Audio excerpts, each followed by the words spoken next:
Si sigues creyendo que entender el dinero es un problema de números y hojas de cálculo, tengo una cruda realidad para ti. Has perdido incluso antes de empezar. Porque el dinero nunca ha sido matemáticas puras. El dinero es, en realidad, psicología pura. Y el hecho de que el sistema educativo nunca te haya enseñado esto, te aseguro que no es una simple coincidencia. Imagina un escenario familiar. Te gradúas de la secundaria o universidad con honores. Resuelves ecuaciones cuadráticas complejas en un abrir y cerrar de ojos. Memorizas la tabla periódica. Conoces las guerras históricas y las dinastías pasadas. Pero ante tu primera factura te sientes totalmente bloqueado. No puedes explicar cómo funciona el interés compuesto. No sabes qué es el puntaje crediticio ni por qué decide tu destino financiero. Ningún profesor te explicó por qué sigues comprando cosas que no necesitas con dinero que no tienes. Sabes Pitágoras, pero ignoras las tarjetas. Estudias la fotosíntesis, pero no sabes construir una cartera de inversión para tu libertad financiera.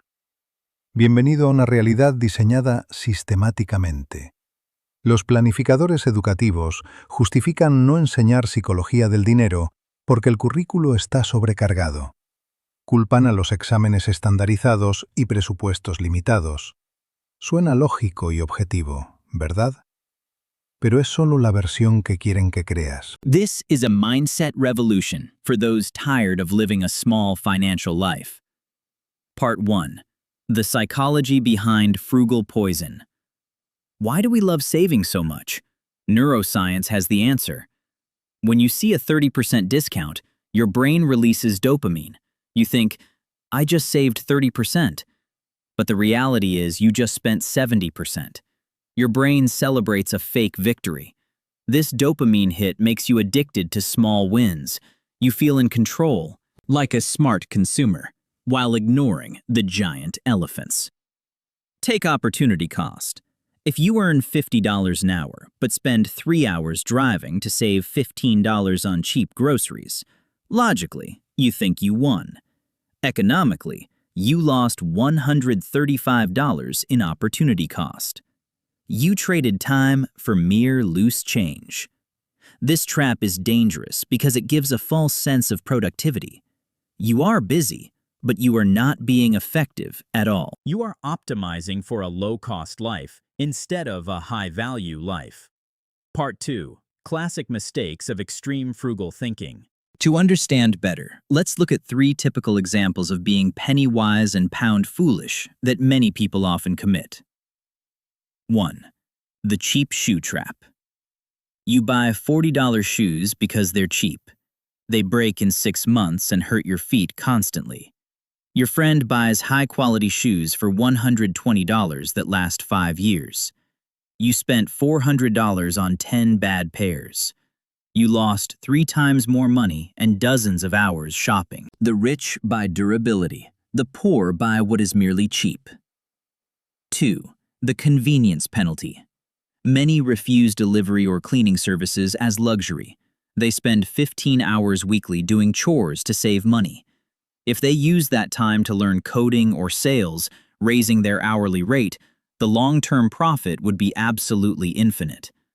They save $300 but lose the chance to earn $2,000 more monthly. 3. The lesson from Jet Airways' collapse. Jet Airways failed partly by blindly cutting costs. They cut staff and service quality to save millions, but lost billions in revenue. They were penny-wise, pound-foolish. Part 3. The real cost of frugality. Extreme saving causes deep damage beyond just the money. First, decision fatigue. The brain has limits. If you waste energy choosing the cheapest toilet paper, you can't make strategic investment decisions. Fatigued people often spend impulsively later because they are tired of restricting themselves. Second, the destruction of your personal relationships. I've seen couples near divorce because one won't let the other buy a $5 coffee. Frugality becomes a tool for control. True wealth should bring freedom and happiness, not fear and restriction. Third, the cumulative effect of deep regret over lost years. Imagine being 45, realizing your income is the same as 35 because you were too busy saving to focus on growth. Regret over missed opportunities, courses not taken, and trips not enjoyed leaves a pain larger than any savings could ever possibly offset. Part 4. The 4-step formula to escape. We move from saving to intentionality. Step 1. Identify your non-negotiable essential factors. These affect performance and health. A fast computer, ergonomic chair, quality mattress, or stable internet. Never cut budgets that help you earn. Step 2. Categorize spending into investment and consumption.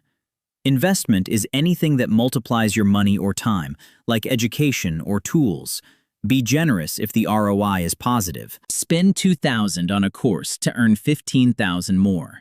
That is super profitable investing. Consumption is things that depreciate. Apply discipline here, but allow a 10 to 20% breathing room to enjoy life guilt-free.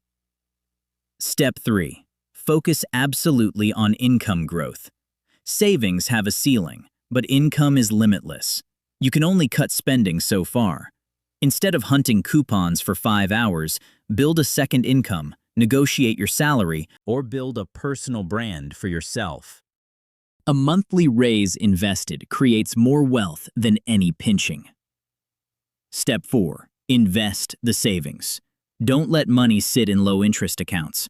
True wealth comes from making money work through index funds, real estate, or businesses.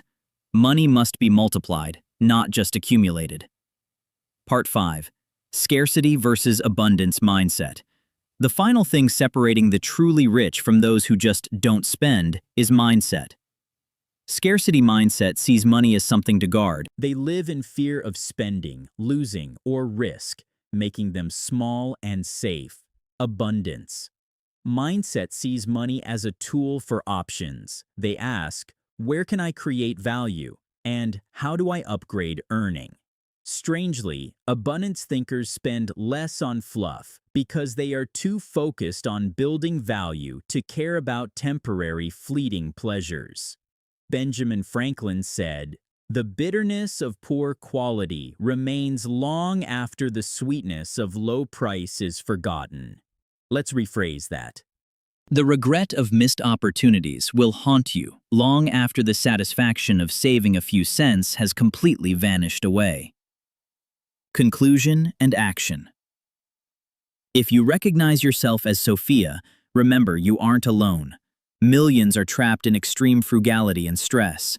The difference between those who escape and those who stay stuck is action. I want you to do 3 things right now. First, subscribe to the channel. Stay connected with sharp financial mindsets to escape the scarcity path and build sustainable, real wealth. Second, comment below, where are you penny wise but pound foolish? What opportunity costs have you traded in your past life? Third, share this video with someone living too harshly. Help them understand life isn't about the lowest cost, but highest value. Nobody gets rich just by spending cheaply. They get rich by creating value, earning more, investing wisely, and protecting their time. Thanks for watching. The frugal trap is real, but you now have the key to escape. Start building your prosperity today. I will see you in the next strategic lessons. Take charge of your financial future and thrive beyond the limits of saving.